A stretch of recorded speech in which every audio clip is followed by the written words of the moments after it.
Well, the Philadelphia Eagles have found their way back to another Super Bowl with Jalen Hurts. It is going to be a tough battle. We talked about the Chiefs. Yeah. If you haven't checked that out, it's going to be in our last video.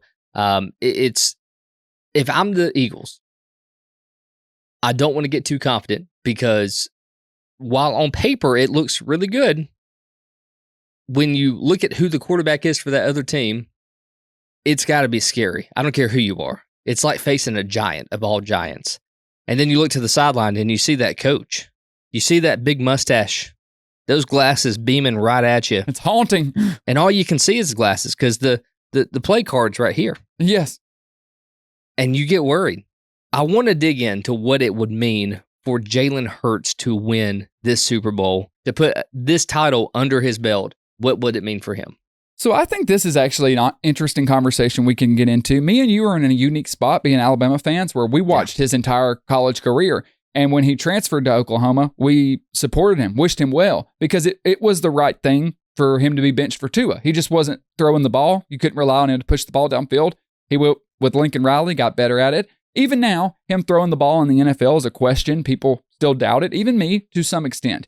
This is an interesting stat I just wanted to throw out there.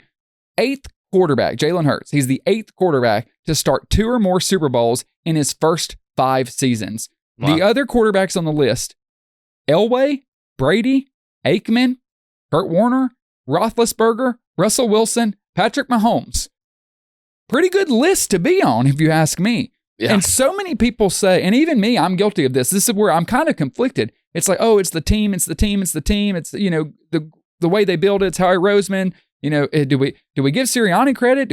Well, somebody's got to get credit. You know, I know Saquon Barkley, MVP. I get it. Understand all that. But they made it without Saquon Barkley before, and he played fantastic. That Super Bowl, the first one against the Eagles and Chiefs, Hurts played the greatest game of his career. His only misstep was the fumble that gave the Chiefs 6 points, obviously a big deal. Other than that, he was flawless. What I wonder, because the question is, what would this win mean for Hurts?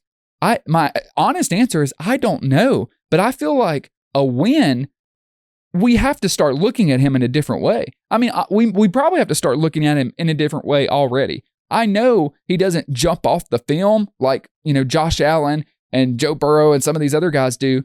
But the fact that he's already back, you know, 2 Super Bowls in 5 seasons, he's the first quarterback since Jim Kelly to lose his first Super Bowl appearance and return.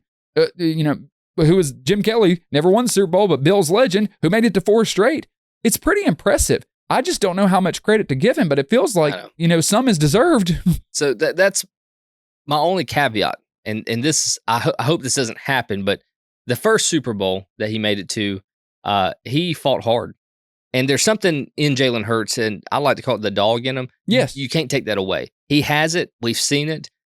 He's a super awesome guy outside of the football field. He's strong as an ox.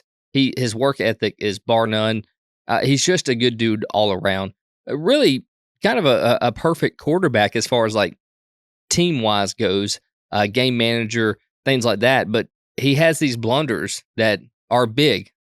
He never has an oops. You know, it's always like, oh my gosh, we're done. Like that's his mistakes. It's either a perfect game or, well, you lost it for us. I feel like, you know, it just always seems like it's a big deal when he makes a mistake. But he still has that dog in him, man. He's willing to fight. What I hope doesn't happen for his sake is they go on the field Sunday, they win the Super Bowl, but it's on the back of Saquon. Because if that happens, I don't know how much credit is going to be given to Jalen Hurts, and I don't know how much spotlight he will get. That's fair. Because this whole season has been carried by Saquon Barkley. But here's the deal. I don't think Jalen Hurts will mind it at all. I just don't think he's that type of dude to be, you know, jealous over it. Like, he would probably be the one to be like, no, Saquon did this. I played a very little part. And all year long, Hurts hasn't played a major part in this offense. He's done what he needs to do to get first downs, to get, you know, points on the board.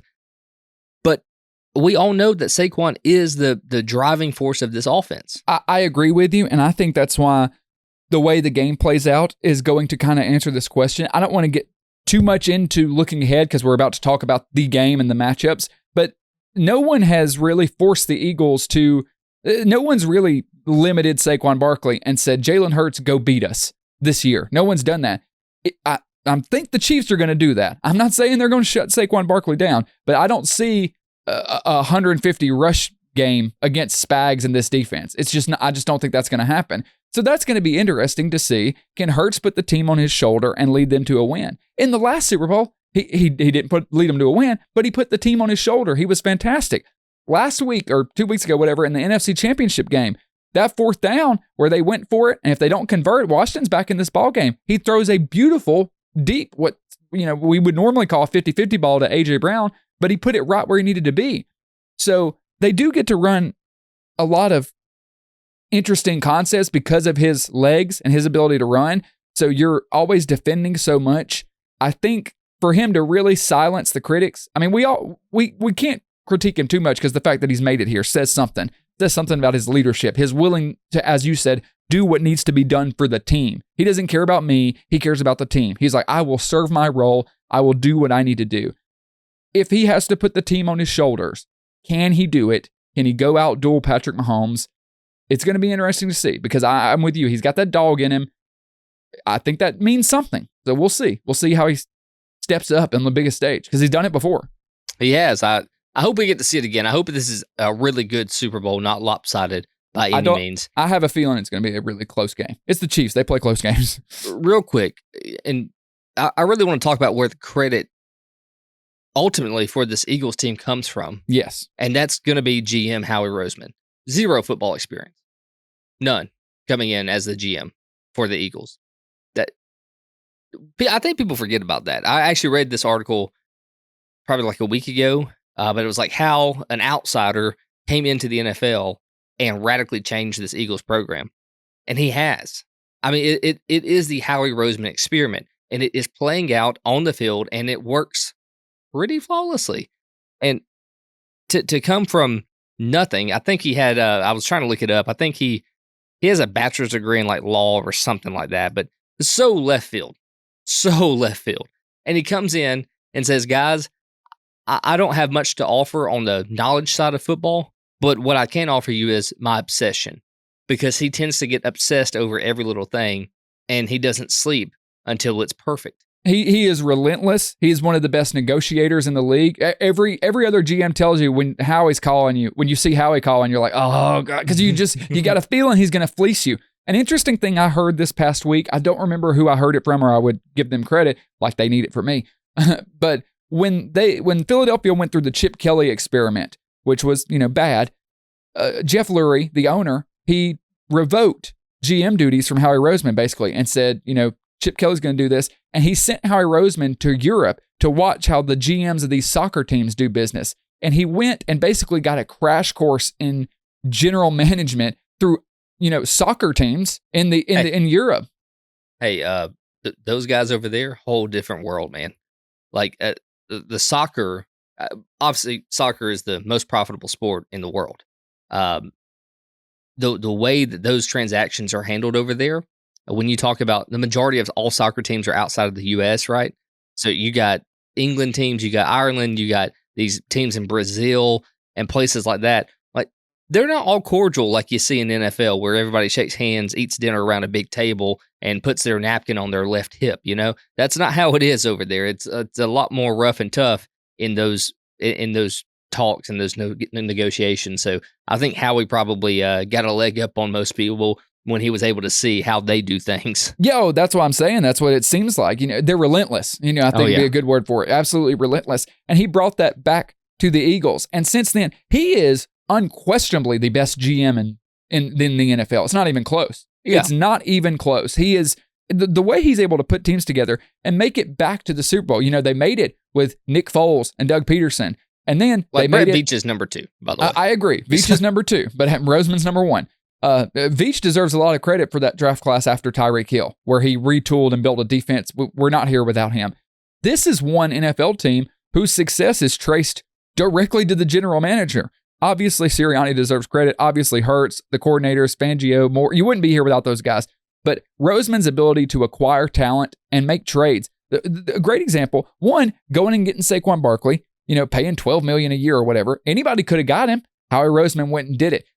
Zach Bond was a special teams player, just a special teams role player, and he turned him into an all-pro linebacker to be able to see talent in someone and say, oh, we can put them at this position. To get Cooper DeJean and Quinyon Mitchell in the same draft, and the year before that, to get Jalen Carter when he falls to you at 9. The guy very rarely misses. Another thing also, drafting Jalen Hurts in the 2nd round when they had Carson Wentz on a giant contract. That's not nothing. The fact that he's always able to make these moves is impressive, and that's the reason the Eagles are consistently in these positions. Did you have you ever heard the story real quick about John Elway's dad on the plane with Howie? I don't think so. So Howie was 8 years old, got on a plane, sat by John Elway's father, talked his ear off for the entire flight. And obviously Elway was like really impressed by the acumen of Howie at just 8 years old, right? And they said that Howie's biggest takeaway from that was somebody finally had believed in him. And from that day, he'd been telling people that he wanted to one day run a football team. That's awesome. And here we are. That's all. And he's the best at it, man. I mean, the fact that they're back here with a retooled team, you can't count them out because that guy, he's going to put talent on the field. I mean, he hired the coordinators. This offseason, when they decided to keep Sirianni, he was like, okay, we're going to hire Vic Fangio. We're going to hire Gallimore. I mean, they're running the show over there.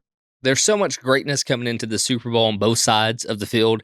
It's insane. I just can't wrap my head around it. I cannot wait for Sunday. We're going to get to see the 2 best teams in the league fight for a Super Bowl, and either one team's going to make history or the other team's going to make history. Either which way, for the NFL in general, it's a great matchup.